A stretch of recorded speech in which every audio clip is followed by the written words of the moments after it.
figure this out, but there we go. Love it. Okay, we're already a little behind schedule, so I'm going to jump right into it with you guys today. Last week, this is part 2 of marketing and sales mastery. And I want to get started the same way we did last week, and that's going to be via affirmations. So you guys know how I like to do these trainings. I like to have cameras on where we're doing it. So I'm going to give everyone a courtesy notice. Go ahead and 30 seconds, 60 seconds, put your cameras on. I want to make sure that I'm looking at your beautiful faces while we're doing this. Otherwise, I should just be talking to a wall. So turn your cameras on. It doesn't matter if you're getting your lashes put in, extensions pulled up. Fellas, it doesn't matter if you're at the gym. If you're driving, of course, keep your camera off. You can turn it on. Just don't hold the phone. Safety first. But cameras on, ladies and gentlemen. I want to see everyone's beautiful faces. Let's go. Let's go. Cameras on, cameras on. I love it. Thank you, guys. Good to see you. Maria, thank you. Bernadette, thank you. Zoom user, thank you. Miss Terry, my boy Caesar is driving, but put the phone down. I love it. Miss Jessica, good to see you. All the way from Des Moines. Got the AI group. Shout out to my boy Jacoby. He's out there and building multiple businesses worth millions of dollars out in Mexico right now. So you guys want to get linked up with that guy right off the bat. Wonderful. Okay, now we got the cameras on. I want you guys to open up your mics. We're going to go ahead and get this started with some affirmations. I'm going to go ahead and say it. You guys are going to repeat after me. I want you guys to match my intensity, match my energy. Let's get it up. You guys ready? Here we go. 1, 2, 3. You guys, I am the greatest salesperson. I am the greatest salesperson. I love it. I am happy. I am healthy. I am healthy. I am healthy. I have skill sets. I have skill sets. I am strong. I am I am I strong. am charismatic. I am charismatic. Sellers and buyers magnetize towards me. Sellers and buyers magnetize towards me. I'm the best closer. I'm the best closer. I'm the top producer. I'm a top producer. I'm the top producer. I'm a top producer. I'm the top producer. I'm the top producer. You guys clap it up. Give yourselves some energy. Let's go. Round of applause. Round of applause. Let's get it up in here. Okay, I love it. So we did this. Yeah, part 2. no energy for me. Cherish, if you can help me out with everything too on the microphone, please. Thank you. We're going to go ahead and talk about part 2.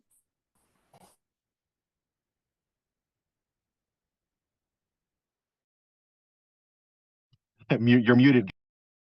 Gabe, you're muted. Oh, okay. Can't hear you. Test. What about now? Good. Perfect. Yes. You guys got it? Okay. Wonderful. Okay. Recap on last week. We talked about marketing. There was 3 key fundamentals that I told you about marketing. What was the first one?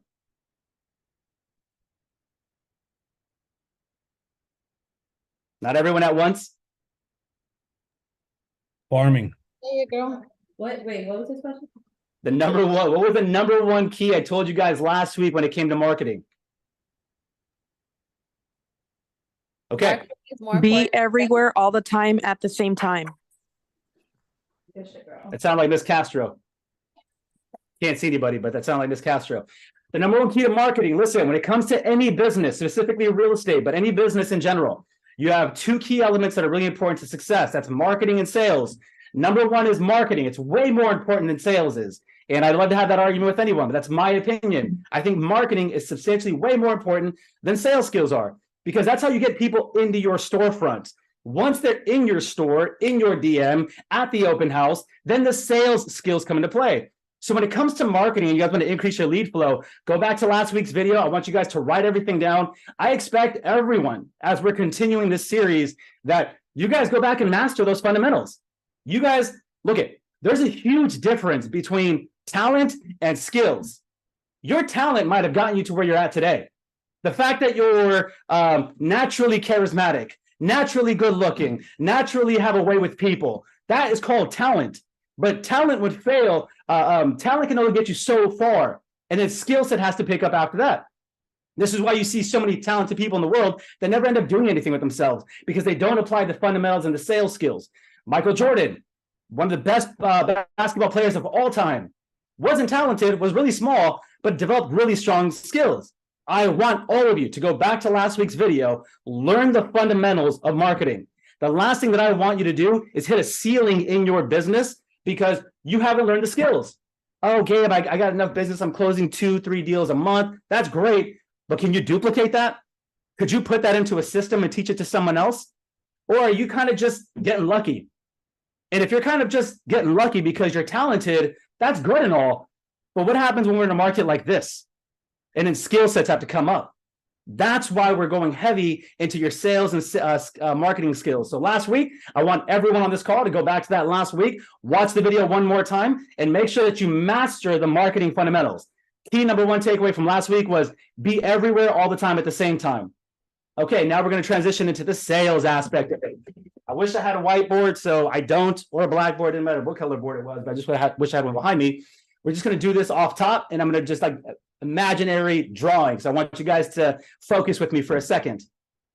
I want you to imagine the sales cycle in a linear fashion. You have point A, point B, straight line, right across.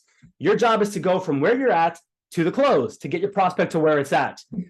The number one important thing, the number one fundamental when it comes to sales, you have to understand from your prospect's mind, they're trying to accomplish one of two things.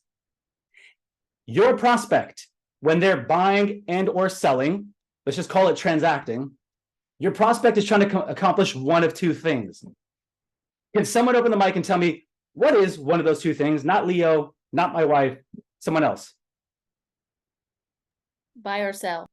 Okay, I like that. But even deeper than that, let's talk about psychological. What is the psychological root? Why are they Emotion. Emotion. We're getting closer, Caesar. They're looking for the value.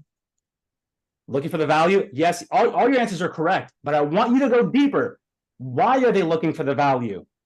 They're Why are they wanting looking to buy? to solve. They're Trust. looking to solve a problem because they're in pain and they're looking to fix it. Yes. Who was that? I can't see the name.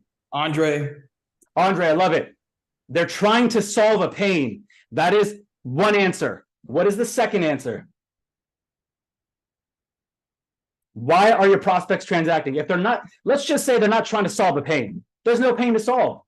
Then what's the second reason they're transacting? I Go ahead. was gonna say that they're trying to like level up. They're trying to do something better for themselves. I love that.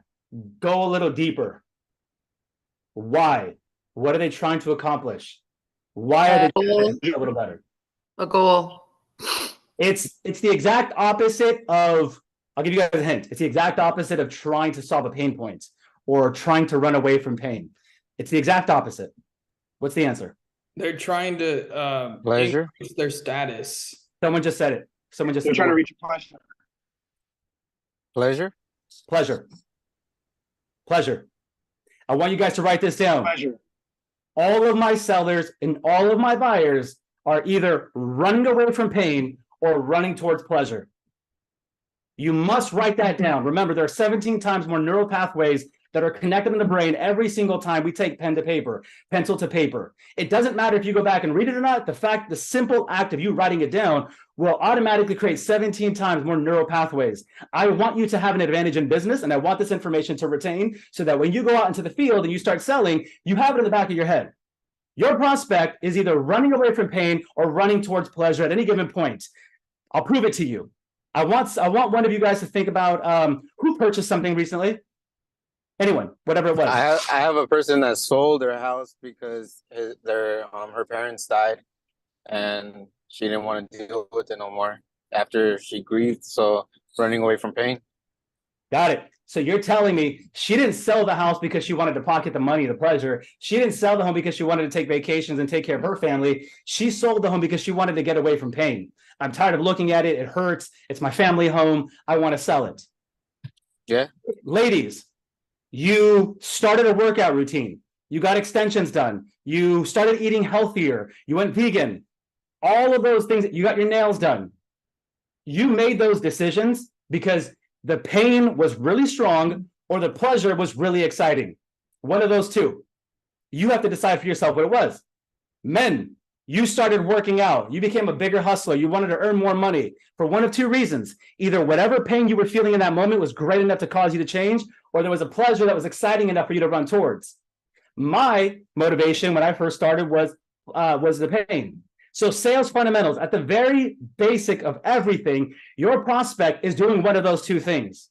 Anytime you answer a phone, every time you respond to a DM, anytime you're sitting across the kitchen table from your prospect, understand they're trying to accomplish one of those two things. Your job is to identify which one it is. And out of those two emotions, the pain is much more powerful.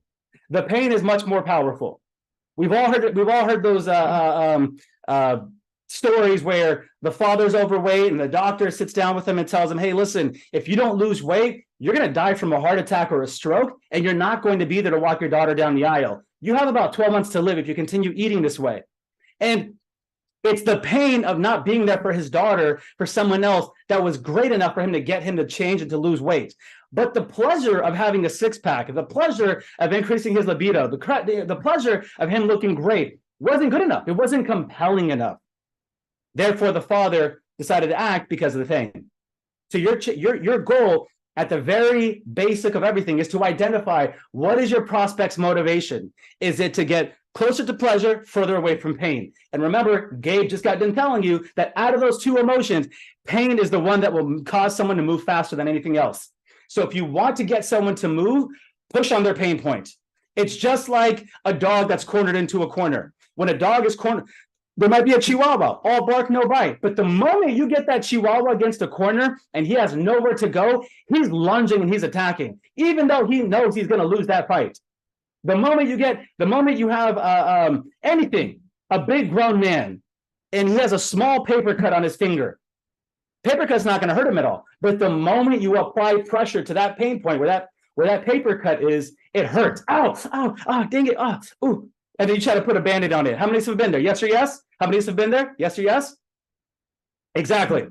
So I want you to identify, and this is how, in a very authentic, genuine way that's suited to your client's best interest. I don't want you misusing this tactic, this psychological warfare. I don't want you misusing it. I want you to use it for the best. I want you to use it to convince your client to do what's best for them. Because sometimes our clients are going to fight and argue, and they're not going to want to do anything. And you might know you're the best listing agent. You might know you're the best buyer's agent. You might know you're the best choice. But something internal, an internal dialogue or external dialogues that they're having isn't causing them to move. So when you know that you can push on the pain point a little more and help them out, then you have that skill set and you can use it when you need to. Which leads me to point number two. Number one, you have the fundamentals. Number two, when you're talking to your prospects, I want you to begin, write this term down. Future pacing. Future pacing. I want you to start describing that future or asking them questions for them to self-discover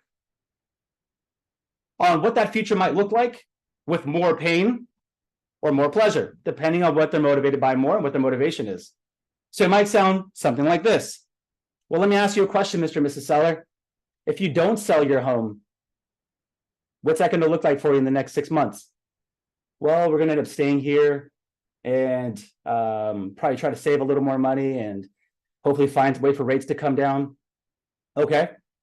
And so what I'm hearing you tell me is, I'm hearing you say you're going to stay in this place that you don't like already, that you know your neighbors are already, your HOAs are being complaining multiple times. You're going to stay unhappy for a bit, and then 6 months later, hopefully roll the dice then. Is that right? Well, yeah, pretty much.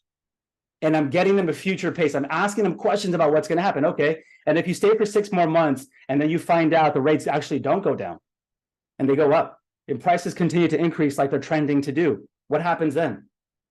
Well, then at that point, I guess we're going to give it a try. Okay. So you're telling, what I'm hearing you say is that 6 months from now, you're going to roll the dice. And what's going to end up happening is rates are going to continue to increase to our prices. You might end up losing money in this property. You're going to have pain going on just to be in the same situation 6 months down the road. Is that right? Yeah, that actually might be right. And of course, there's a tactful way of saying this. Got it. Well, let me ask you a question. If we can help you sell the home right now for top dollar, I can help you secure a purchase, get you out of this HOA, find you a better living situation in a better area. Would you consider that option sooner rather than later? Yeah, I'd consider it. Perfect. So listen to what I got to say. Future pace them. You must ask questions that are going to uncover that they're going to give them that future emotion, that future thought. What's it going to look like? What's it going to be like when I'm finally there? See, you have to remember, your prospects are making emotional decisions. They buy and sell with emotion, but they make logical decisions. So when it feels right, when they walk into the open house, no one says, oh, it's a 4-bedroom, 3-bath, 2,500 square foot home, exactly what we're looking for. Let's submit an offer. Absolutely not. They go to that property first, and when it feels right and they look at it and they can see that it makes sense, that is when they make the decision. Because if all we did was go off of logic, oh, it's 4-bedroom, 3-bath in the area that I want, then you as a sales agent would be closing way more deals. That's not the case. It's not how it works. Your clients must feel something before they can make a decision. The emotions will dictate their when you plant that idea in their mind and you future pace them, when you plant that idea in their mind, that thought becomes a feeling. That feeling then determines how they act. That act then becomes a result. Write that cycle down. When my prospect thinks something, that thought becomes a feeling. That feeling then turns into an action. That action becomes a result. Future pacing is all about influencing what they think. Future pacing is all about influencing what they think. I know, Jason Sims, if I can get you to think something right now about this class and tell you how amazing it is and how much notes you're taking, writing down right now, you're an amazing student. And because you're doing all this, you're going to be amazing. And if you want more, if you want to level up even more, contact me for one-on-one coaching. I'm going to turn you into a beast. And I tell you all that, you're like, yeah, you know what? You're right. And I'm like, cool, man, give me a call. Let's set it up. Close. Because I just took you to what that future idea might look like. I made you feel good about it, and then I closed you. In the most basic form, that's what sales is, ladies and gentlemen. So future pacing is about influencing the way that your prospect thinks about their situation in the future. Future pacing is about influencing the way your prospects think about a future situation. You want them to feel a certain way about it because people act off of emotion. And then once you can get them to think about it and then they feel about it, you tell them what they have to do by asking them questions, and then you go for the close. One thing I forgot to mention at the beginning of this class is that this is more interactive. I want you guys, cherish. If there's questions, I want you to open them up and ask me right on the spot. If you do have questions, I want you to open up your mic and ask right away, because you probably have a question that someone else might have. So go ahead and ask if you do. 3, 2, 1, cherish. Any questions? Forever hold your peace. Future pacing. Yes, Julia. Future. Yes, future pacing. That's it. Future pacing. Okay. I had a question. How do you ask the right questions without sounding like too intrusive? Okay, I love that. Can you give me an example? Yeah, like if they're talking about like a divorce or maybe like problems at home and they want to like separate and stuff like that, how do you start that conversation? So if someone is separating, there's problems at home and they need to sell the home, how do you start that conversation without sounding too evasive? Right. Okay.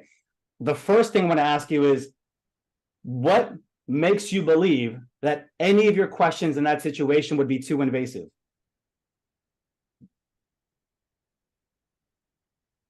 Well, it's true, man. That's true. Yeah. Jason, thank you for being vulnerable and asking that question. Jason, moving forward, you are now the surgeon. You are the attorney. You are the trusted, experienced, professional real estate agent that has all the answers. Jason, when you go visit, you've been to the doctors before, right? Yeah. Have you ever been sick or maybe broke a bone? Yeah, tore my ACL. Okay. And when you tore your ACL, you went to the doctors. Did they examine you and check it out? Yeah. Did they perform an MRI or X-rays? Yes. Okay. And then once they've done all their analysis and asked all their questions, did they then recommend either a surgery, a sling, something like that, rehab? Yeah, they did. Okay. And throughout that entire process, did your doctor or surgeon or nurses sit there and twiddle their thumbs and bite their lip and be like, oh, fudge, I don't know how to ask him how he injured himself. I don't know how to ask him, if he'd be okay with this MRI. Or did they just ask you and tell you what to do? They did exactly that. Right. And that's because they knew it was the best route, and that's exactly what they have to do in order to get you the result that you want. So I want all of you to take something away. Nothing that you can say or do in a situation like that can be too invasive. You are the professional. You are the surgeon. Before you can say, this is how we're going to list your home and do this, transition out, before you can even recommend any of that, you must perform your MRI. You must perform your x-rays. You have to ask these questions to find out in order to better guide your client. So you must ask, hey, listen, are you guys on talking terms? Are you going to need an agent from my team to speak to your counterpart at arm's length and have them and I have that conversation? Or are you okay with me having that conversation directly with your counterpart? Now, we're not on talking terms. Wonderful. Okay, that's okay. And I know some of these questions could be a little, seem a little upfront, but I have to ask these questions in order to get you what you need to, in order to get you to this home and out of this situation. Does that make sense? Yeah. Okay, that makes sense. Perfect. My next question is this. Have you guys already contacted attorneys? Do you already have a settlement from the judge on what needs to happen? Perfect. I'll need to be in contact with your attorney so I understand the details of the separation and how blah, blah, blah, blah, blah. And now, Jason, they're going to respect you as a professional because you're asking the tough questions versus avoiding the tough questions. So you are a professional. You have authority to ask those questions. You have earned every single right to be in that position and to ask what you need to ask in order to provide your client with the best possible solution that's in their favor. Does that make sense? Yeah. Awesome, man. Any more questions, Jason? Good, man. Wonderful. Anyone else before we move on? Yeah, Gabe, I have a question. Can you hear me clearly or no? I can hear you clearly. Cool. So I wanted to ask you when it came to the future pacing. So when you mentioned, like, for example, like ask them, like, what is the future situation? And then they say a pain. And then you press on that. What I feel like some people would come off, like, get kind of uncomfortable with the way that you, like, say something like, oh, you're telling me in the next 6 months that you're just going to stay in a house that you already don't like. And it feels like some people might put their guard up after you say something like that. How would you, like, go in a different way about that? Especially my tone. I have a very strong tone. So when people, like, if I speak to someone, it can come out pretty rude right away. So I need to fix that. But other ways to come around it, I guess. Yeah, well, number one, I'm glad that you have the high IQ to be able to self-reflect and understand that you do have a very strong tone. And as the Middle Eastern man, you do have a very strong personality, strong aura. You know, I met you in person. You have a strong presence about you. So I'm glad that you recognize that. But let me ask you a question. What do you think you should do in that situation when you have to press them and future pace them and push on that pain? What do you have to work on so they don't feel offended and close down? I honestly, bro, I'm not exactly sure. I would probably go about it as like, okay, I definitely understand. I just wanted to tell you what you're kind of telling me, and I'm trying to understand what you're saying, is that in the next 6 months, you might be in the same situation that you're currently in, and nothing is going to change. What does that mean you have to work on then? If you think you would know, what would it be? If you were like, I have to work on that one thing so that they don't close down, what would that be? Communication. Communication. Okay. So how can you start working on your communication skills today? Reading books about human psychology and how to win friends and influence others. Exactly. And Rashad, let me ask you a question. Yeah. Once you read those books, watch those videos, and begin improving your communication skills, what is that going to do for your business? Probably going to make it a lot more, just like you said, because I do have a strong personality, and I'm kind of scared sometimes. How is it positively going to impact your business? Just being able to talk to people, feel more comfortable the way that I come across to everybody. And when you feel more comfortable and they feel more comfortable during that conversation because you improve your communication skills, what's that going to do for your business? Start closing deals. And when you start closing deals, what's going to happen to you next? Build more, just get rich, I guess. Get rich.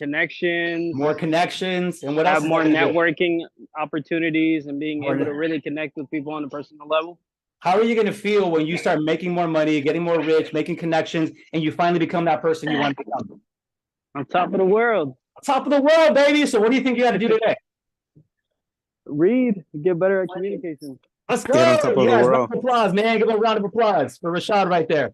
Now, can someone tell me what? Gabe, Yes. could you just start out the conversation? I mean, not all of us have these great, charming personalities and communication skills and stuff, but a lot of times just to kind of give a heads up to your client is you say what you just said in your little, script, which is, look, I'm going to have to ask some tough questions. And so rather than just adding fluff to it, I'm just going to be straight out and I need to get these answers and it's going to be uncomfortable, but bear with me. I just need to get the information. And then you can ask your questions and get to the point, but still be sympathetic and concerned about their situation, but give them that heads up at first. Say, look, this is an uncomfortable situation. I've got very uncomfortable questions that I need to ask you. It's very important. So can I just ask these questions and we'll just get through it together? Okay. So question for you, Sonia. Oh, Cherish, can you write that question down? I want to get back to it in a moment, but Sonia, I'm going to get back to you in a second. I want you to think about something first before I answer that. And I want you to give me an answer on why you think that you must tell the client it's going to be uncomfortable.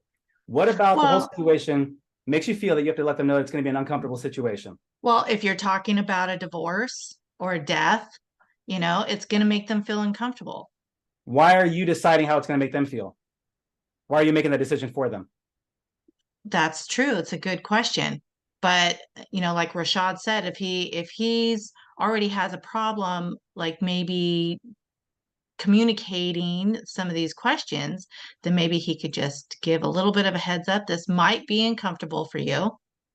But I've got to get these questions out and I got to get these answers. I mean, would that be a way to communicate? Let me ask you this. How can you ask that same question without framing it as a negative tone? See, right now, the way that you framed it to me, you wanted me to look at your questions with the lenses of, this is going to be uncomfortable for me to ask you, Mr. Seller. I'm the seller. And you're telling me it's going to be uncomfortable for me to ask you these questions, might be a little uncomfortable. So you've already given me lenses to look at our conversation and a perspective to look at it from. How can you tell me that it's going to be a hard conversation without telling me it's going to be a hard conversation? What could you say?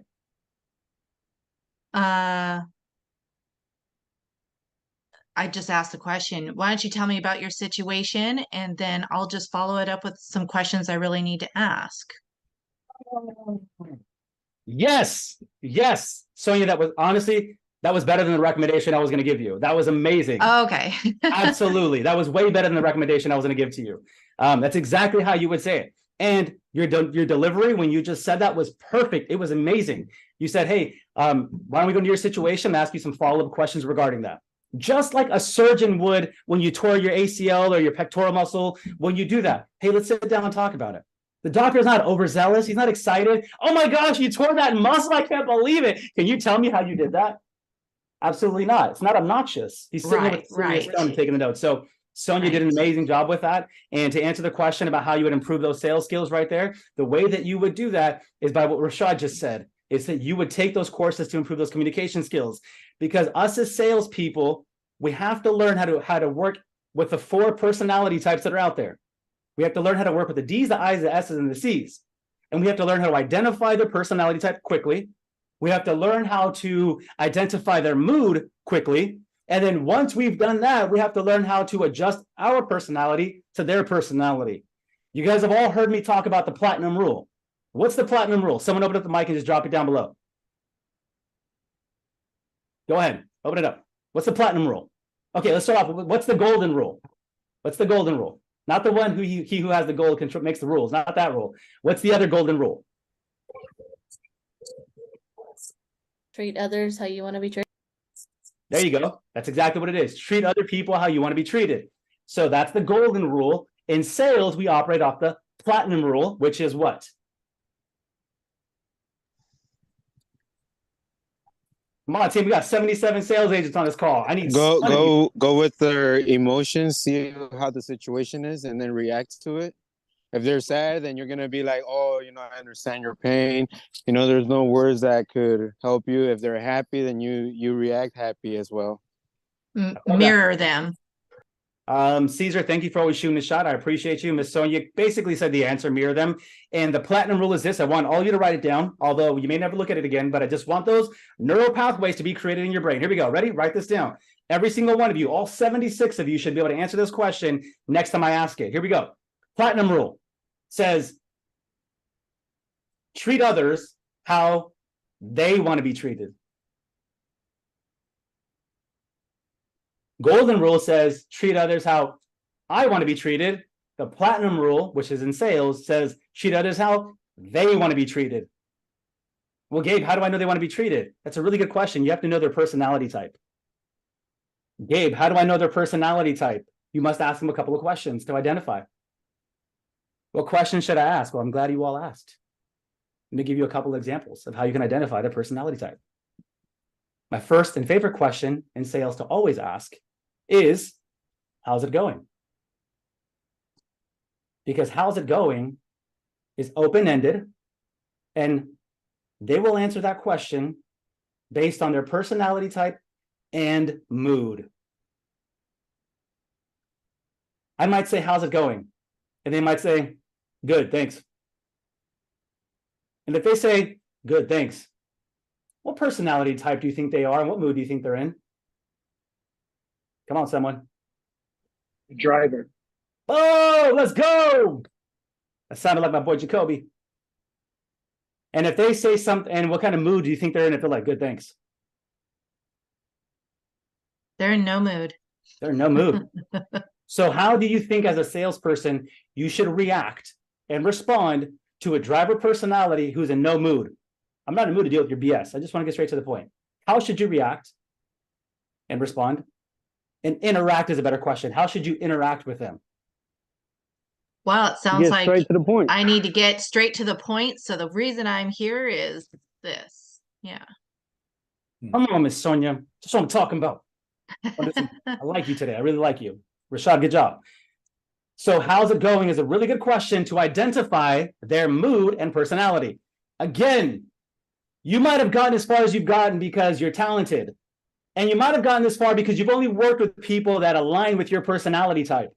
But if you want to double, triple, quadruple your sales, if you want to be able to close any scenario, if you want to be able to talk to someone who's a different ethnicity, different age, different era, different price point than you're normally used to, and sit across the table with confidence, you got to improve your sales skills. Talent got you this far. Skill set's going to get you to where you want to go. So I need you guys writing this down. If someone were to ask you, hey, how did you build your business? And you're like, I just did this and I'm just myself. That's talent.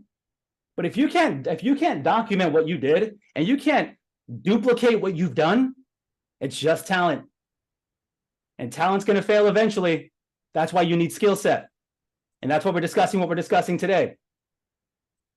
One question for all of you before we move on to point number 3. What did I just do with Rashad? Who caught on to that? Did anyone catch on to that? What happened with Rashad? Future pace. Andrea, future paced him. How did I future pace him? You got him out of the old thinking that he had and framed his mind into new thinking, and then asked him questions about how he would feel if he got better at X, Y, and Z. Let's go. Someone's awake today. I love it. That's exactly what I did. I asked Rashad, how would you feel if you improved your communication skills and you started closing more deals? Look, we can't even see Rashad, but it sounded like he had a Chuck E. Cheese smile on his face. Oh my gosh, I'd be so happy. I'd be closing so many more deals. I'd be making did you guys hear him? He was like, I would be the man. I would be the man is what he said. And all I had to do was future pace him. The other thing I did with Rashad is when he asked me for the answer, if I would have told Rashad what to do, let me ask you guys a question. By show of hands, please open up your cameras. How many of you love to be told what to do? When someone comes over and be like, you need to do this, this is what you need to do. How many of you love to be told what to do? Most of us are real estate agents. Most of us don't even like it at all. That's why you see like little to no hands going up. No, we don't like it. The moment someone tells us what to do, we shut down. We shut down. And the moment someone tells us what to do, guess what? It's not our solution. It's not our truth, because you gave it to me. And when you give it to me, it's not my truth. I'm not going to take action on it. People only take action on their truth. Write that down. My prospects will only take action on their truth, not my truth. This is why you will see countries wage war against one another. Because my religion is true. My religion is true. Oh, I guess we're going to fight now because mine is truer than yours is true. My prospects will not act on my truth. They will act on their truth. You must get your prospect to see the solution as their truth.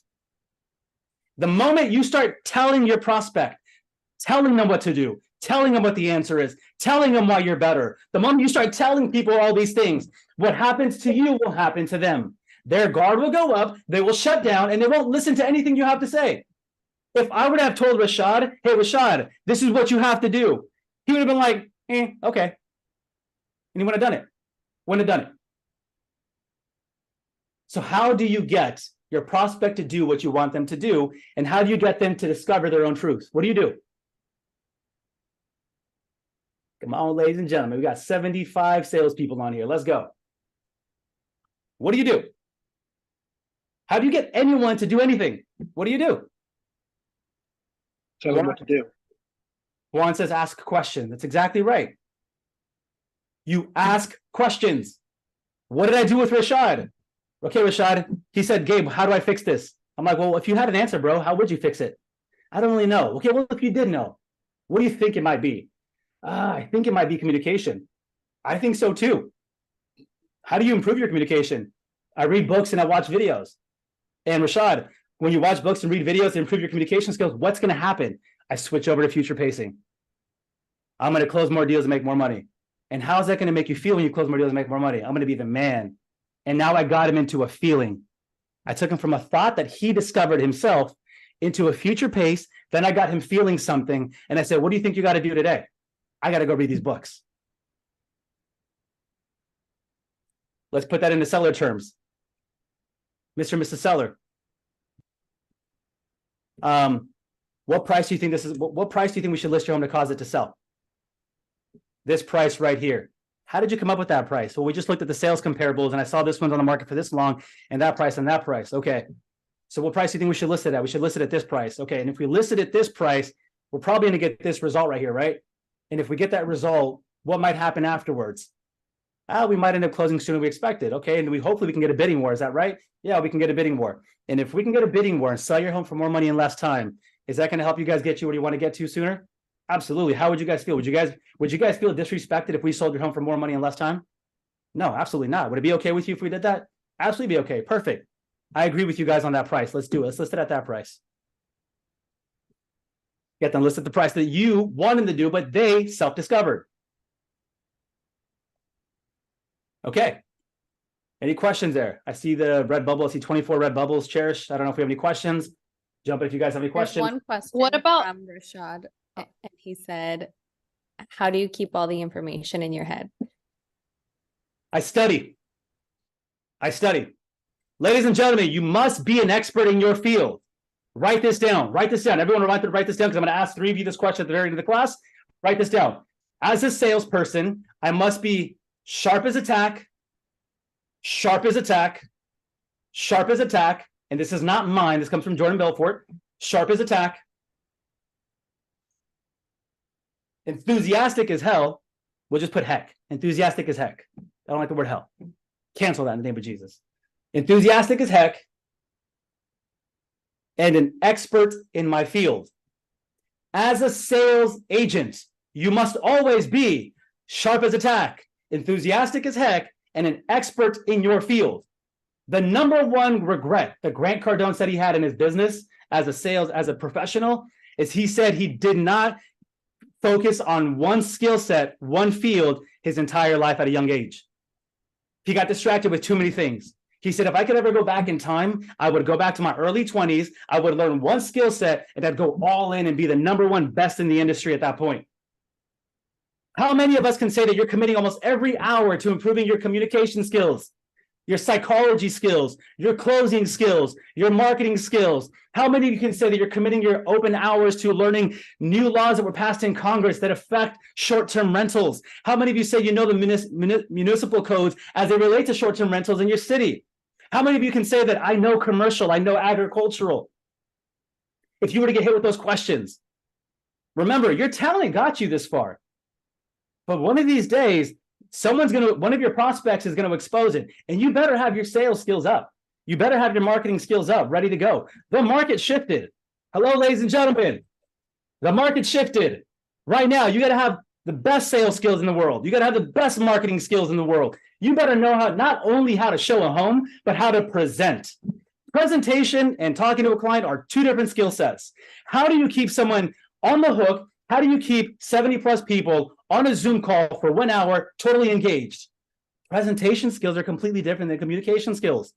This is the market where I need all of you to start elevating to that level. I want you guys to be sharp as a tack. So to answer your question, Rashad, what do? I'm an expert in my field. I get hit with a question, I'm ready to answer it. If someone were to call me and I had to come list their home, do you think I'm ready? Absolutely, I'm ready. I got the suit, the tie, my listing presentation ready to go. Only thing I need to know is your loan balance and your address. I'll take care of the rest and I'll show up in 1 hour and get that contract signed at 6 or 7%. Who else? We have a question. It says, what books would you recommend to ask better questions and self-discovery questions? What book would I recommend? Get back to me on that. I wouldn't say I have a book that I recommend. It's just a culmination of courses, videos, podcasts, classes, seminars that I've attended. You just get really good at asking discovery questions, and all that. So get back to me. I'll try to have an answer for you, hopefully by the end of the class. What else? Cherish, is there anything else? Not in the chat. Okay, does anyone else have any other questions? We're coming to an end here. And have a lot more things that I didn't get a chance to finish. I want to zoom through them quickly. Anyone else? 3, 2, 1. Okay. At the very beginning, I told you to think about sales cycle as a linear process. Start point A to point B. Your job is to get them from the start to the finish. During that entire sales cycle, while you're having oh, someone have a question? Nope. As you're going through the whole sales cycle, I want you to remember one thing. That sales cycle is like a roller coaster. At what point in the roller coaster do you think, logically, should you go for the close? Tell me. When should you go for the close? Should you go for the close when you're sitting in the car waiting for the roller coaster to start? Should you go for the close as it's going up and you're getting ready to drop? Should you go for the close when you're at the peak and ready to drop? Should you go for the close as you're dropping? Should you go for the close after you've dropped? Where in that entire cycle should you go for the close? After you drop? As you drop. Someone says as you drop. No, after you drop. After you drop. After the drop. So someone says right here. Okay. What else? I mean, one more person. Come on, shoot your shot, ladies and gentlemen. This is how we learn. Interactive. Let's go. I think it's ABC. You should always be closing. You should prep them as you're closing, and in the middle, you should be closing, and at the end, you should be closing. If you've done your pre-qualifying script right at a listing presentation, if you've done all your pre-qualifying questions correctly at a buyer consultation, and before you even have to present, before you even start your roller coaster, abso-freaking-lutely. Hey, if I go out there tomorrow and make sense, or are you interviewing any other agents? No. And when I come out tomorrow, you guys are planning on listing with me, right? Yeah, we're planning on listing with you. Perfect. Here's what I'm going to do. I'm just going to have my team email you the paperwork right now. Start at the roller coaster. Get it signed. So when I come over tomorrow, we can just get straight into timelines and numbers. Make sense? Yeah, it sounds good. Perfect. Email it over to me. But if you're talking about Gabe, if I'm a brand new agent and I don't know where to do it, what's my highest possibility of closing someone? And you're right about that answer. But what's my highest probability of closing someone? It's right when you're getting ready to drop. It's the exciting part. I'm excited about doing all of this. I'm so excited. How many times have you guys been in a conversation and you felt it emotionally shift? You felt it get a little uncomfortable, a little awkward, and you don't know what to say next. Your roller coaster's already ended. And they're kind of just sitting around like, what should I do next? Before that drop happens and all that excitement goes away, the highest probability is right before it gets ready to drop. Think about yourself when you're on a roller coaster. What's the most exciting part of a roller coaster? When you're going up and you know you're coming down. You're so excited for it. So what does that look like in a presentation? Are you guys excited about the marketing piece? Yeah. Do you guys understand the numbers? Yeah. Does the listing price make sense for you guys? Yeah. Yeah. And are you guys ready to make the move and go somewhere else? Yeah, I'm so ready to go. Perfect. Okay. Here's the agreement. Get ready to sign it. Get ready to sign it. Oh my gosh, we signed it. Woo! In a sales cycle, if you ever feel that woo take place and you did not get the contract signed, it is your responsibility as a salesperson to get them back on the roller coaster and back on that high. In a sales cycle, if you notice, woo, and you didn't get the signed paperwork, do not ask for the close until you get them back up on that roller coaster. Get their butt back in the seat, get the roller coaster coming back up again, and you get them excited one more time. Oh my gosh, this is so great. I see the picture on the wall one more time. No, I'm so sorry. I know we've been talking about a lot of different small things. Let's just recap one more time on everything. Okay, so you guys obviously came up with the listing price. You're okay with that, right? You see my head nod, everyone? You see my head nod? You guys, you're okay with that price, right? And you guys hear my tie downs at the end of the question? At the end of every question, I want all of you to tie them down to that answer. Write that down. At the end of every question, tie them down when you're getting ready to go for the close. Tie them down. Nod your head yes. Get your butt back in the roller coaster. How do I reset in a listing presentation? Go talk about something else. Talk about little Johnny. Do something else for a quick minute or two. Break it really fast. Break that state quickly. Oh my gosh, that's so amazing. No way, you guys actually did that? That sounds so amazing. Oh, you know what? I just looked at the time. I know I told you guys only 25 minutes. So let's just recap one more time so that we're on the same page. Sound good? Do you guys see the smile? Does that sound good? The tie down? That sounds really good. Perfect. List price, you guys came up with it, right? Yes. And the marketing plan, you guys are okay with that, right? Yes. And are you guys okay with us doing that creative video marketing idea that we talked about? It's going to be so fun and so good. Yeah, we're absolutely totally good with it. Wonderful. Cool. Before we head out, I just need your autograph on a couple of agreements and we'll head out of here. Sound good? That sounds good. Perfect. Here's the pen, initial right there, and I'm out. Never ask for the close when they've already gone down the roller coaster. If you've noticed them go off the roller coaster and the woo's already gone, you get them back on that roller coaster. And as that woo's taking place, then you go for the close. Ask them questions to get them excited again. Future face them again. Talk about that future home. Maybe show them a couple of homes on the iPad or your phone and say, look, I found a few homes. Maybe we can go check those out later this weekend. Does that sound good? That sounds really good. Oh, I completely forgot. Sorry about that. I need to autograph the agreement before we leave. Let me just get your initials really quickly. Woo, I'm excited. Off the roller coaster. Bam. That's how you get out of there with the close. Let's go. You guys feeling good? You guys ready? Okay. We have like 3 minutes left. I'm going to open it up for Q&As. What questions do we have? We have a question in the chat. Question in the chat. How or where can we find out about personality types? You can find out about personality types by typing it into Google. You're going to Google the 4 personality types. And if you guys have other questions, listen, a lot of you might be on this call right now and be like, okay, how do I improve my marketing? How do I improve my sales skills? Cherish is going to drop a link down below.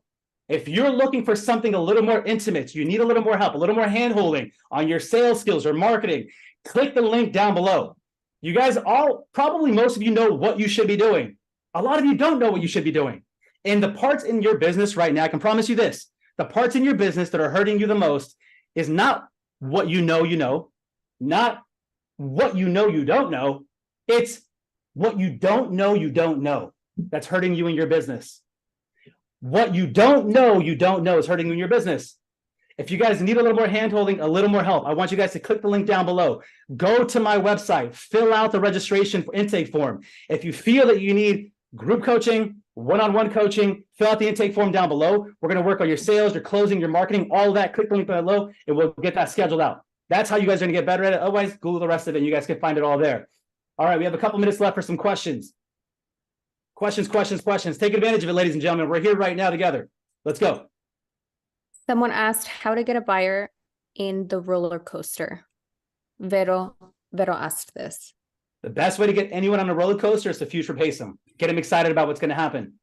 Them sitting down in the chair in the roller coaster is very similar to you sitting on Zoom, you jumping on a call, you sitting at the kitchen table. That is the same thing of them sitting inside the roller coaster. I just sat down and they just strapped me up. That's me sitting at the kitchen table ready to hear you out. And then as the roller coaster starts to take off, and it starts to go, and you start to go up all the way to the roller coaster, I start to get excited. So how do I get you excited? I started, you know what, Mr. and Mrs. Seller, can you remind me of your plans? What do you guys want to do again? I'm giving you the questions, write these down. I'm giving you the questions, write these down. Mr. and Mrs. Seller, so remind me, what are your plans? Mr. and Mrs. Buyer, what are your plans? What are you guys hoping to achieve? Oh, we want to buy a house. Why do you want to buy that house? Because my family. And when you buy that home for the family, how is that going to change your situation right now? How is it going to improve it? Up the roller coaster. Oh, okay. So it sounds like if we can get you this home in this time, it's going to solve all these problems. You guys are going to be really happy. Is that right? Perfect. Here's what we need to do next. The next thing that we need to do is schedule a consultation with you, me, and your lender. And then after that, we're going to review all your options, get you approved, and we're going to talk to Vilma, our preferred lender, and get you qualified.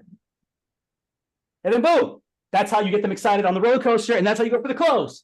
Boom, let's go. Come on. Great questions. Great questions. What else? Not all at once. Not all at once. We have 2 minutes left. Hurry, hurry, hurry. Let's go. Let's go. Gabe, are you signing buyer agent agreements? Always. And our buyers pay us additional commission. Oh, how do you ask for that? Or are they just doing it? No, we ask for it. Every single buyer that we work with pays us an additional commission. And they've been doing that. In 2021, my additional commission from buyers alone was over 200,000. And how are you proposing that? During our buyer consultation. Do you have a buyer consultation? I do, and I do have them sign it, but I have never asked for an additional fee. What are you calling it, or how do you ask for it? Yes, call it a transaction compliance fee, and we add tremendous amounts of value and why they should be paying for that additional fee. And we explain to them how it all works. We give them a great presentation, explain why the benefit of paying for this fee works and their benefits, how it's going to make it a much more better experience. And every single time, they are so happy to pay $19.95 at the close of escrow. The only people that give me headaches about it are the lenders, but the clients love it. So if you guys want to know how to do that, click the link below, fill out the intake form. Let's have a one-on-one consultation. Let's get your buyer commission up, because if you guys don't know, there's a class action lawsuit that's taking place against buyer commissions right now. And the cooperating broker fee might be in jeopardy. And if you're working with buyers, you need to learn right now how to start charging your buyers for representation. All of my agents on my team are highly skilled and know how to ask for that additional commission. Great question, Sonia. Who else? You have the link down below in the chat as you guys are thinking about your questions. I want you to click on the Instagram profile, click on the website, go there if you have questions. A better me. A better me. And there's about 6 points, unfortunately, that I didn't get a chance to get to this call because a lot of great questions were taking place with that. So if there's no more questions, I'm going to take a photo. Any more questions? Hurry, hurry, hurry, hurry, hurry. No questions. Here we go. Everyone turn the camera on. I want to take a picture with everyone's beautiful face. All of us, here we go. Cameras on, ladies and gentlemen. Cameras on, ladies and gentlemen. Here we go. I see everyone there. Oh, thank you guys. There we go. All I had to tell you is that you guys were going to be on social media and you would have had your camera on the entire time. Come on. Let's go. Everyone smile. Ready? Here we go. 1, 2, say queso fundido. Or you can say cheese. All right, ladies and gentlemen. It was a pleasure working with you. Do me a huge favor. Post this, share it. Tag me, I'll reshare it out there. And if you guys have any questions, shoot me a DM. Otherwise, we'll see you on the next Winner's Circle Wednesday call. Talk to you guys later. Have a good evening. God bless. Peace. Thank you.